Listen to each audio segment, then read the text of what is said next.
আলহামদুলিল্লাহি রাব্বিল আলামিন ওয়াসসালাতু ওয়াসসালামু আলা সাইয়্যিদিল আমবিয়াই ওয়াল মুরসালিন ওয়া আলা আলিহি ওয়া আসহাবিহি আজমাইন, আম্মা বা'দ।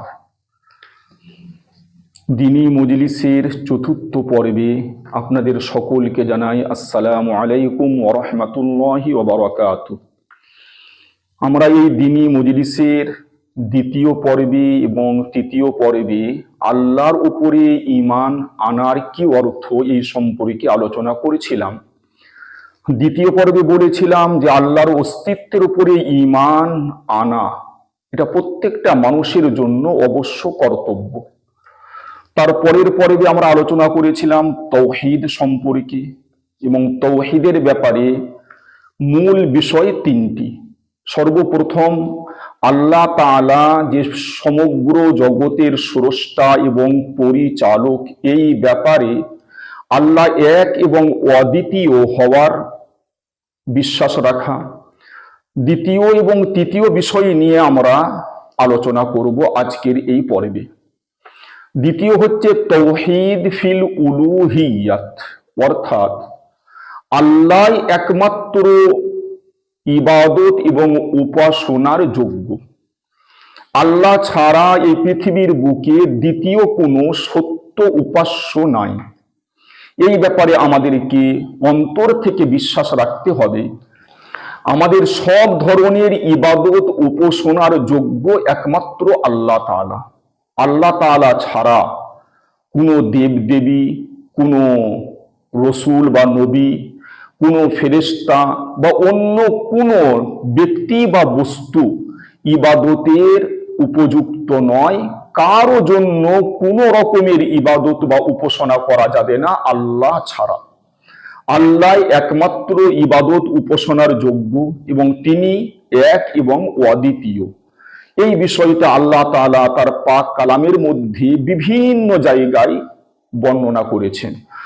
সূরা বাকারার 163 নম্বর আয়াতের মধ্যে আল্লাহ তাআলা ইরশাদ করেছেন, ওয়া ইলাহুকুম ইলাহুন ওয়াহিদ লা ইলাহা ইল্লা হুয়ার রহমানুর রহিম। তোমাদের উপাস্য একমাত্র আল্লাহ তাআলা, তিনি ছাড়া সত্য কোনো উপাস্য নেই এবং তিনি পরম দয়ালু এবং মেহেরবান। এইভাবে আল্লাহ তাআলা সূরা আলে ইমরানের 18 নম্বর আয়াতের মধ্যে ইরশাদ করেছেন, শাহিদাল্লাহু আন্নাহু লা ইলাহা ইল্লা হুয়া ওয়াল মালাইকাতু ওয়া উলুল ইলম কাইমান বিল কিসত। যে আল্লাহ তাআলা স্বয়ং সাক্ষী দিচ্ছেন, ফেরেশতারা সাক্ষী দিচ্ছেন এবং জ্ঞানী ব্যক্তিরাও সাক্ষী দিচ্ছেন যে আল্লাহ তাআলা ছাড়া অন্য কোনো সত্য উপাস্য নেই।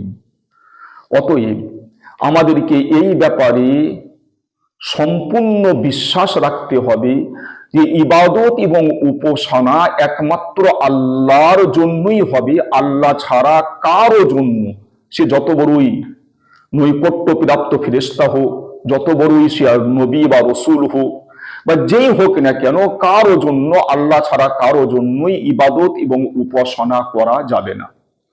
অতএব যে সমস্ত কাজকর্মগুলো ইবাদত হিসাবে করা হয়, যেমন নামাজ পড়া, সাজদা করা, রোজা রাখা, তওয়াফ করা এবং আল্লাহর নৈকট্য অর্জন করার জন্য পশু জবাই করা, এই সমস্ত বিষয়গুলো একমাত্র আল্লাহর জন্যই করতে হবে। আল্লাহ তাআলা ছাড়া কারো জন্য না তো সাজদা করা চলবে, না কারো জন্য রোজা রাখা যাবে, আর না কারো নৈকট্য অর্জন করার জন্য কোনো পশু জবাই করা চলবে। এই সমস্ত বিষয়গুলো যেগুলোকে ইবাদত হিসাবে গণ্য করা হয় একমাত্র আল্লাহর জন্যই করতে হবে। আল্লাহ ছাড়া অন্য কারো জন্য এই সমস্ত জিনিসগুলো করা যাবে না। আমরা গত পর্বে আলোচনা প্রসঙ্গে বলেছিলাম যে আরবের মুশরিকিনরা আল্লাহ তাআলাকে স্রষ্টা হিসাবে এবং পরিচালক হিসাবে তারা স্বীকার করত, মানত, কিন্তু তারা এই বিষয়টাই, অর্থাৎ তাওহীদ ফিল উলুহিয়াত, যে উপাসনা বা ইবাদতের যোগ্য একমাত্র আল্লাহ তাআলা, এই বিষয়টা তারা মানত না।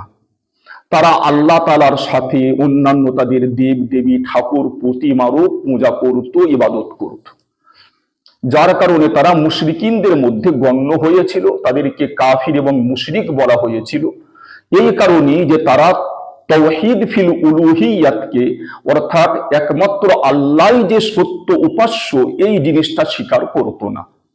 আল্লাহ রাসূল সাল্লাল্লাহু আলাইহি ওয়াসাল্লাম মক্কার মধ্যে যে সর্বপ্রথম দাওয়াত শুরু করেছিলেন, ইয়া আইয়ুহান নাস কুলু লা ইলাহা ইল্লাল্লাহ তুফলিহু, হে মানব জাতি, তোমরা এই কথা বলো এবং অন্তর থেকে বিশ্বাস করো যে আল্লাহ ব্যতীত অন্য কোনো সত্য উপাস্য নেই, তাহলে তোমরা কামিয়াব হয়ে যাবে, তোমরা সফল কাম হয়ে যাবে। তাহলে বোঝা গেল যে একমাত্র আল্লাহ তাআলাই হচ্ছেন সত্য উপাস্য, সত্য মাবুদ। আল্লাহ ছাড়া যাদের পূজা করা হয়, যাদের ইবাদত করা হয়, তাদেরকে মাবুদ বললেও তারা হচ্ছে মাবুদে বাতিল, তারা বাতিল উপাস্য, তারা বাতিল মাবুদ, তারা সত্য মাবুদ নয়, বারাহাক মাবুদ নয়। বারাহাক মাবুদ একমাত্র আল্লাহ তাআলা। এই বিষয়টা আমাদেরকে অন্তর থেকে বিশ্বাস করতে হবে। আল্লাহ তাআলা যে ইবাদত এবং উপাসনার ব্যাপারে এক এবং একক ও অদ্বিতীয়, এই বিষয়টা শুধু ইসলামেরই শিক্ষা নয়। আল্লাহ তাআলা আদম আলাইহিস সালাম থেকে শুরু করে আমাদের রসুল শেষ নবী হযরতে মুহাম্মদ মুস্তাফা সাল্লাল্লাহু আলাইহি ওয়াসাল্লাম পর্যন্ত যত নবী পাঠিয়েছেন, প্রত্যেকটা নবী তার উম্মতকে, তার কওমকে এই একই দাওয়াত দিয়েছেন যে লা ইলাহা ইল্লাল্লাহ, যে আল্লাহ ছাড়া অন্য কোনো সত্য উপাস্য নেই। আল্লাহ তাআলা কুরআন পাকের মধ্যে ঘোষণা করেছেন সূরা আম্বিয়ার 25 নম্বর আয়াতের মধ্যে, ওমা আরসালনা মিন ক্বাবলিকা মির রাসূলিন ইল্লা নূহি ইলাইহি আন্নাহু লা ইলাহা ইল্লা আনা ফা'বুদুন। আপনার পূর্বে আমি যত রসূল পাঠিয়েছি, প্রত্যেক রসূলের কাছে আমি এই ওহী পাঠিয়েছি যে আমি ছাড়া অন্য কোনো সত্য উপাস্য নেই, অতএব আমারই ইবাদত করো। অতএব আমরা বুঝতে পারলাম যে আল্লাহ ছাড়া যে অন্য কোনো সত্য উপাস্য নেই, এটা শুধু ইসলামের দাবি নয়, এটা শুধু আমাদের রসূল সাল্লাল্লাহু আলাইহি ওয়াসাল্লামের দাওয়াত নয়। এই দাওয়াতটা প্রত্যেকটা নবী তার কওমকে দিয়েছেন যে আল্লাহই একমাত্র উপাস্য, আল্লাহ ছাড়া অন্য কোনো সত্য উপাস্য নেই। তৃতীয় বিষয়, তাওহীদ ফিল আসমা ওয়াস সিফাত, অর্থাৎ আল্লাহ তাআলার যে সমস্ত নাম আছে এবং যে সমস্ত গুণাবলী আছে, সেই সমস্ত নাম এবং গুণাবলীর ব্যাপারেও আল্লাহ তাআলা এক এবং অদ্বিতীয়। আল্লাহর যে সমস্ত গুণাবলী আছে, ওই ধরনের গুণাবলী কোনো সৃষ্টি বস্তুর বা সৃষ্টি জীবের হতে পারে না। আল্লাহ তাআলা তার নাম এবং গুণাবলীতেও এক এবং অদ্বিতীয়, এই ব্যাপারেও আমাদেরকে বিশ্বাস রাখতে হবে। আল্লাহ তাআলা তার পাক কালামের সূরা আরাফের 180 নম্বর আয়াতের মধ্যে ইরশাদ করেছেন, ওয়ালিল্লাহিল আসমাউল হুসনা ফাদউহু বিহা, যে আল্লাহর অনেক সুন্দর সুন্দর নাম সমূহ আছে, তোমরা সেই নামের মাধ্যমে আল্লাহ তাআলাকে ডাকো। তো আল্লাহ তাআলার সুন্দর সুন্দর নাম সমূহ আছে, এই বিষয়টা আল্লাহ তাআলা কোরআনের আরো অন্যান্য আয়াতের মধ্যে পরিষ্কার ভাষায় উল্লেখ করেছেন। কিন্তু আল্লাহর এই নাম এবং গুণাবলী কতগুলো, এই ব্যাপারে কোরআন শরীফের মধ্যে কোনো স্পষ্ট বায়ান নেই। বুখারী শরীফের 2736 নম্বর হাদিসের মধ্যে আছে, হযরত আবু হুরায়রা রাদিয়াল্লাহু তাআলা আনহু বর্ণনা করছেন, قال رسول الله صلى الله عليه وسلم إن لله 99 اسما 100 إلا واحدا মান আহসাহা দাখালাল জান্নাহ। বুখারী শরীফের এই হাদিসে তো মান আহসাহা দাখালাল জান্নাহ শব্দটা আছে। মুসলিম শরীফের 2677 নম্বর হাদিসে আছে মান হাফিজাহা দাখালাল জান্নাহ। আর বুখারী শরীফেরই 6410 নম্বর হাদিসের মধ্যে আছে লা ইয়াহফাজুহা আহাদুন ইল্লা দাখালাল জান্নাহ। যার কারণে বহু মুহাদ্দিসিনদের অভিমত হচ্ছে এই যে যদি কোনো ব্যক্তি এই 99টা নাম জবানি মুখস্থ করে নেয়, তো সেও এই ফজিলত পাবে ইনশাআল্লাহ। তবে একদল মুহাদ্দিস বলছেন যে এই 99টা নাম শুধুমাত্র মুখস্থ করে নিলেই এই ফজিলত পাওয়া যাবে না। এই 99টা নাম অর্থ সহ জেনে তার উপরে পরিপূর্ণ বিশ্বাস রেখে তার তাকাজা এবং চাহিদার উপর আমল করলে তবেই এই ফজিলত পাওয়া যাবে। কিন্তু এখন প্রশ্ন হলো যে এই ৯৯টা নাম কোন নামগুলো? বুখারী বা মুসলিম শরীফের মধ্যে এই হাদিসটা তো আছে যে আল্লাহ তাআলার ৯৯টা নাম আছে, সেই নামগুলো কি কি এই ব্যাপারে বুখারী এবং মুসলিম শরীফে কোনো হাদিস নাই, এমনকি এই ব্যাপারে বিশুদ্ধ সূত্রে কোনো হাদিসই নেই। তিরমিজি শরীফের ৩৫০৭ নম্বর হাদিসে, ইবনে মাজাহ শরীফের ৩৮৬১ নম্বর হাদিসে, সহিহ ইবনে হিব্বান গ্রন্থের ৮০৮ নম্বর হাদিসে এবং ইমাম তবরানীর লেখা আদ-দুআ কিতাবের ১১১ নম্বর হাদিসের মধ্যে এবং মুস্তাদরাকে হাকিম গ্রন্থের ৪১ নম্বর হাদিসে আল্লাহ তাআলার এই ৯৯টা নাম বিস্তারিতভাবে আলোচিত হয়েছে। কিন্তু প্রায় সমস্ত মুহাদ্দিসিন একমত যে যে সমস্ত হাদিসে আল্লাহর ৯৯টা নাম বিস্তারিতভাবে বর্ণিত হয়েছে সেগুলো একটাও সূত্রগতভাবে উচ্চ পর্যায়ের বিশুদ্ধ হাদিস নয়, যার কারণে এই সমস্ত নামের উপরে বিস্তারিত ঈমান রাখা, অর্থাৎ প্রত্যেকটা নাম জানা এবং তার উপরে ঈমান রাখা আল্লাহর উপর ঈমান সঠিক হওয়ার জন্য জরুরি নয়।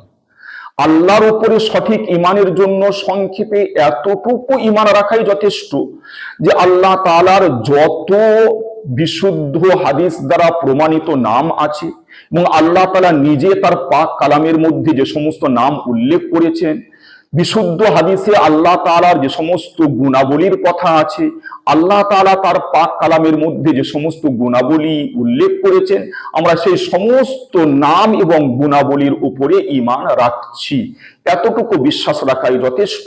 প্রত্যেকটা নাম এবং প্রত্যেকটা গুণাবলী বিস্তারিত জানা ঈমান সঠিক হওয়ার জন্য আবশ্যক নয়। তবে যখন একটা মানুষ আল্লাহ তাআলার প্রত্যেকটা নাম এবং তার গুণাবলী সম্পর্কে বিস্তারিত জ্ঞান অর্জন করবে, তখন আল্লাহ তাআলার পরিচয় পাওয়াটা এবং আল্লাহ তাআলা সম্পর্কে তার জ্ঞানটা গভীর হবে এবং এর কারণে আল্লাহর প্রতি মহাব্বত, আল্লাহর প্রতি ভালোবাসা, আল্লাহর প্রতি ইয়াকিন আরো মজবুত হবে। এই জন্য প্রত্যেকটা মুসলমানের আল্লাহ তাআলার ওই সমস্ত নাম, তার গুণাবলী জানা উচিত, দরকার। কিন্তু না জানলে যে ঈমান হবে না বা ঈমান থাকবে না এমন বিষয় নয়, বিস্তারিত না জানলেও সে মুমিন বলেই গণ্য হবে। আর একটা বিষয় এখানে উল্লেখযোগ্য যে এই যে বুখারী এবং মুসলিম শরীফের হাদিসের মধ্যে বলা হলো যে আল্লাহ তাআলার ৯৯টা এক কম ১০০টা নাম আছে, কিন্তু এই ব্যাপারেও অধিকাংশ উলামা একমত যে আল্লাহ তাআলার নাম এই ৯৯টার মধ্যে সীমাবদ্ধ নয়। ৯৯টা ছাড়াও আল্লাহ তাআলার আরো অনেক নাম এবং গুণাবলী আছে। তবে ওই যে ফজিলতটা বয়ান করা হয়েছে যে মান আহসাহা দাখালাল জান্নাহ, এই ফজিলতটা পাওয়ার জন্য ৯৯টা নাম, তার অর্থ এবং ভাবার্থ সহ জানা এবং তার উপরে ঈমান রাখা এবং তার তাকাজার উপর আমল করা। যদি কোনো ব্যক্তি এই ৯৯টা নাম ভালো করে মুখস্থ করে নিল, তার অর্থ ভালোভাবে জেনে নিল এবং তার তাকাজার উপর আমল করলো, তাহলে সেই ব্যক্তি এই ফজিলতটা পাবে, অর্থাৎ জান্নাত পাবে ইনশাআল্লাহ। কিন্তু তার অর্থ এই নয় যে ৯৯টা ছাড়া আল্লাহ তাআলার আর কোনো নাম নেই। ৯৯টা ছাড়াও আল্লাহ তাআলার আরো অনেক নাম আছে। কোরআনের মধ্যে এবং বিশুদ্ধ হাদিসের মধ্যে অনেক নাম এমন আল্লাহ তাআলার বর্ণিত হয়েছে যে নামগুলো এই ৯৯টা নামের মধ্যে নেই।